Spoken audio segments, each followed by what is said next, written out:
नमस्कार दोस्तों, आप सभी को नवरात्रि के हार्दिक शुभकामनाएं। माता ब्रह्मचारिणी की व्रत कथा। नवरात्रि के दूसरे दिन माता के ब्रह्मचारिणी स्वरूप की पूजा की जाती है। मां ब्रह्मचारिणी ने भगवान शिव को अपने पति के रूप में प्राप्त करने के लिए अत्यंत कठिन तप किया था। इसी कारण से उन्होंने ब्रह्मचारिणी और तपस्चारिणी के नाम से जाना जाता है। आज जरूर करें माता ब्रह्मचारिणी की कथा का पाठ। और माँ दुर्गा की नव शक्ति का दूसरा रूप ब्रह्मचारिणी है। यहाँ ब्रह्म का तात्पर्य है तपस्या से। माँ दुर्गा का यह स्वरूप भक्तों और सिद्धों को अनंत फल प्रदान करने वाला है। इनकी उपासना से तप, त्याग, वैराग, सदाचार और संयम में वृद्धि होती है।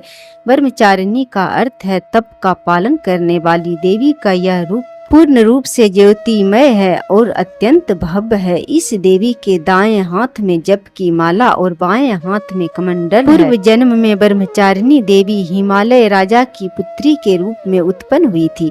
नारद जी के मार्गदर्शन से भगवान शिव को पति के रूप में पाने के लिए उन्होंने कठोर तपस्या की।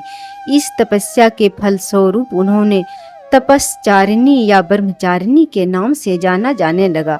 उन्होंने 1000 वर्षों तक केवल फल फूल सेवन किया और फिर 100 वर्षों तक केवल भूमि पर रहकर शाक का आहार लिया। कुछ समय तक उन्होंने कठोर उपवास रखा और खुले आसमान के नीचे वर्षा और धूप की कठिनाइयों को सहन किया। 3000 वर्षों तक उन्होंने टूटे हुए बेलपत्र खाकर भगवान शंकर की आराधना की।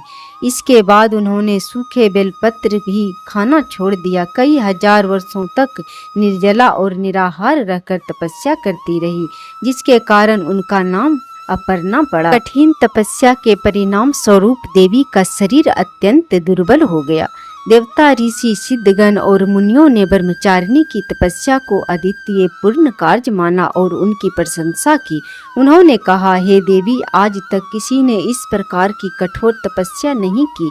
यह केवल आप ही कर सकी हैं। आपकी इच्छाएं अवश्य पूरी होंगी। भगवान चंद्रमौली शिव जी आपको पति के रूप में प्राप्त होंगे। अब आप तपस्या समाप्त कर घर लौट जाएं। शीघ्र ही आपके पिता आपको लेने आ रहे हैं।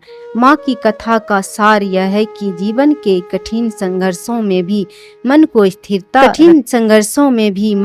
स्थिर रखना चाहिए। माँ ब्रह्मचारिणी देवी की कृपा से सभी सिद्धियां प्राप्त होती है। माँ ब्रह्मचारिणी के पूजा करने के बाद पाठ अवश्य करें, कथा अवश्य सुने। इसे पूर्ण फल की प्राप्ति होती है। जय माँ ब्रह्मचारिणी।